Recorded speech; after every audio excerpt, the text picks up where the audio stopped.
Hi అండి, welcome to lucky the star channel. నేను మీ లక్ష్మి. ఈరోజు రెసిపీ వచ్చేసి పొడి పొడిలాడే సేమియా ఉప్మా అండి.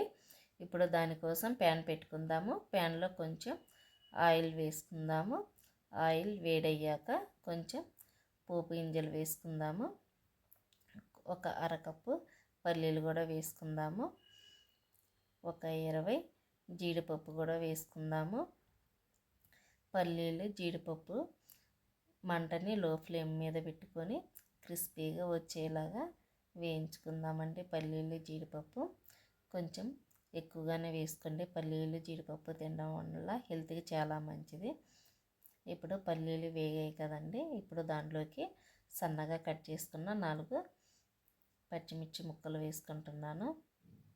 ఒక ఆనియన్ కట్ చేసి పెట్టుకున్నాను, అవి కూడా వేసుకున్నాను. ఆనియన్ కూడా మగ్గేలాగా మగ్గించుకుందామండి.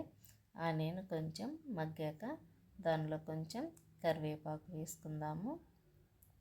ఒక క్యారెట్ని సన్నగా తరిగి పెట్టుకున్నాను, అవి కూడా వేసుకొని క్యారెట్ మగ్గేలాగా మగ్గించుకుందాము. క్యారెట్ మగ్గాక దాంట్లోకి 1 స్పూను సాల్ట్ వేసుకుంటున్నాను.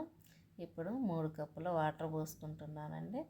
నేను కప్పున్నర సేమియా తీసుకున్నాను. ఇప్పుడు వాటర్ని మరిగించుకుందాము. ఇప్పుడు మరిగే వాటర్లో మనము సేమియాని వేసుకొని ఉడికించుకుందాము. సేమియా ఉడికేటప్పుడు ఒక చిన్న టిప్ అండి. సేమియా ఉడికేటప్పుడు కొంచెం మనము సేమియాలోని వగరదనం పోయడానికి సేమియా ఉప్మాలో కొంచెం షుగర్ వేసుకుందామండి. షుగర్ వేసుకోవడం వల్ల సేమియా ఉప్మా చాలా టేస్టీగా ఉంటుంది. ఈసారి ఇలా ట్రై చేయండి. సేమియా ఉప్మా లైట్గా 1 స్పూను షుగర్ వేసుకొని చూడండి. పొడి పొడిలాడే సేమియా ఉప్మా రెడీ అయిందండి. కంపల్సరీ ట్రై చేయండి ఇలాగా.